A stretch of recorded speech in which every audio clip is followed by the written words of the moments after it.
Hey guys, and welcome to a new video. So the trick that I am about to give you guys, the trick that I will show today is going to be performed in a game where we play against challengers and against grandmasters. This trick will always 100% work no matter what elo you are, and if you are in the lower elos it will work even better. So as you guys can see, we are playing against an Akali, and to make this trick work, Riven has to be stronger at level 1 than your opponent is. This trick will work especially if you have Ignite instead of TP, and most importantly, you have to start the game with a longsword. Anyway, to break things down, we have a Vi in the jungle, and this guy is starting at the red buff. If we don't help him with the red buff, he's gonna fall behind in terms of time and also a lot of health. But at the same time, I know for a fact that Riven is much stronger than Akali at level 1. But I also know that their Lee Sin is most likely starting at the blue buff, which means that their Akali has to help them out. If he happens to start at the red buff, then Akali has to bring vision for Lee Sin at the blue buff. So either way, I know for a fact that Akali is gonna come through the river, so I have one big decision to make. Or I let the Vi fall behind in terms of health and also fall behind in terms of time, or I take this opportunity to take Akali down completely. In this case, winning the lane against Akali is very important because if I get one step ahead, it's going to be really easy for me to snowball. So I am taking the choice of winning the lane at level 1 instead of helping out my jungler. All I have to do right now is wait for Akali to come from the river just like it was planned. At this point, it's just a matter of playing this perfectly the way it should go. This is not just a matter of going for a all-in, it's just a matter of perfect movement precision. You want your opponent to walk inside the bush or at least close to it so that you can hit. This is the perfect position for Akali to be in because right now, no matter where she is going, whether it's to the lane or to the river, because we are now close enough to pull off the entire fast Q combo with all of the auto attacks. The next step you want to do is you want to Q into the direction that the champion is going. You have to be able to do the fast Q combo on the maximum speed possible. If your fast Q combo is too slow, you won't be able to pull this off perfectly. Also, the most important thing about doing this is that you Q into the direction and you don't accidentally Q into the wall or to the other way. So you finish the rest of the combo against Akali, and the next step that you take, don't stand still, immediately walk forward and do another auto attack. If everything is done correctly and she would not flash on the next auto attack, you would have a kill for free. In this case, Akali knew it, so she flashed one auto attack before I could, so she was able to survive. But technically we still win the lane right here because right now she has very low health, so she is being forced to TP back to lane. Also, she has no flash anymore, so technically we just took down all of her summoner spells. We now have a very big lead because we have a flash and a TP advantage. Since we are playing in the Akali matchup, all we have to go and do is bait out the Shroud right now and then go for the all-in and win.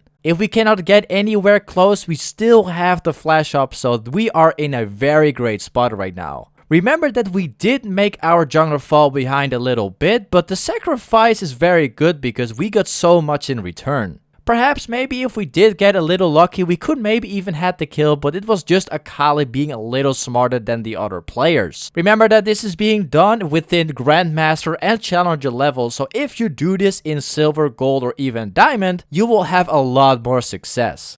There's also another video I made about this in the past, but that one is a little bit different. Instead of starting in the bush at the river, you are starting off within the lane itself. This one is also a lot more risky because you are not just going to fight somebody within the river, but you're gonna fight somebody when they are standing in their creep wave. Having a lot of creeps on your side will most likely always help you win a lot of 1v1s, but in cases like this where you play Riven against a Lucian, regardless of how many creeps there are, he's not gonna win the 1v1 against me, so in this case it's not really that bad. Anyway, Lucian has two choices here. Or he goes into the river and try to survive as much as possible, or he goes down to his tower and then lose a little bit of health. In this case, Lucian decides to go down to the river and he makes the big mistake to actually go and fight me at level 1. I take him based on that mistake. Also, as you can see, we are playing Electrocute Riven in this game. Don't actually go and copy me because at the time when this clip was created, we did not really have the OP Conqueror. At the time of this clip, electrocute was one of the best ways to pull off this strategy. Anyway, here's another old clip of Adrian Riven doing the exact same trick, but this time Riven against a Gangplank. Just like Lucian or any other kind of ranged champion, Gangplank is a really weak champion, especially in the early stage of the game. So it's not really that hard to cheese a Gangplank at level 1. Even if he has all of the creeps on his side, you're still going to win the trade at level 1 regardless. Anyway, Gangplank's flash is down right now, so it's just a matter of waiting for the opportunity to take down the kill and take the first kill of the game. Just after being 2 minutes in the game, he has already killed Gangplank without even reaching level 2. Here's another clip of Adrian Riven doing the exact same thing over again, but this time not against a Gangplank, but this time against a Victor. At the time when this clip was created, Victor was a very OP champion in the top lane, and this was one of the most effective ways to counter him.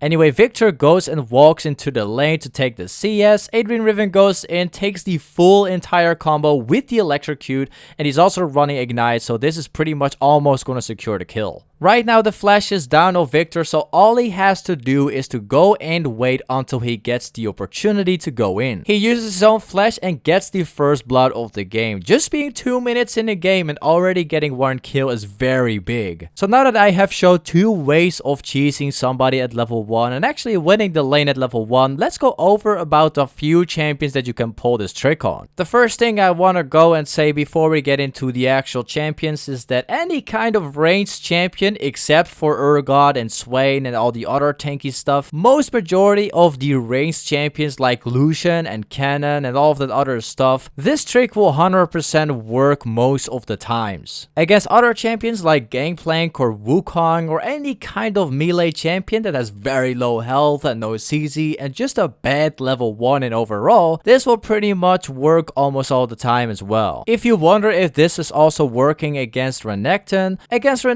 it does work, but only if Renekton is starting out with his Q. If Renekton is starting out with his W, this is simply not possible. Also for other champions like Darius, this is not possible either because Darius has a much stronger level 1 than Riven does. Anyway, against other champions like Gnar, this is pretty good as well because if you cheese down a Gnar and he starts to level up his E instead of his Q, you're gonna have a much stronger level 1 than Gnar does. If he does start with Q, however, you will have a pretty much free level 1. Any other champion like Lucian, which in other words mean ranged, I don't even know why people play Lucian top in the first place, but it seems to have become meta in some of the elos. Anyway, it's just the same thing like Gnar. Lucian does have an escape, and if you can make him start with his escape, that's also very good for you. If he does start with his Q, however, the same thing goes for Gnar. You can pretty much do an entire fast Q combo on him, and you will also have a free lane. You might even possibly get a kill or even a flash. Another champion you could pull this trick on is Vayne, and I don't even know why so many people play Vayne top lane in the first place. Just like Lucian, why do people even go and play Vayne in the top lane? Literally, just play a serious top laner, man. It's not even fun playing against a Vayne. It's always the same story. If you play Vayne in the top lane, you're going to be really attractive to the enemy jungler. If you are being ganked a lot, you're going to fall behind so hard and you're going to become very useless in the game. So I don't even know why people play Vayne top lane in the first place. Anyway, for Vayne it pretty much counts the exact same, but this time you gotta be careful because she can use her E and stun you on the wall, and if that goes wrong, you might even lose to level 1. So if you happen to play against a Vayne, make sure you do it right and make sure that she's not starting off with her E. As for Wukong, we have already explained everything, and as for Kayle, I think it pretty much says itself. Kayle is a really bad champion at level 1, so if you cheese her down, you will pretty much always win.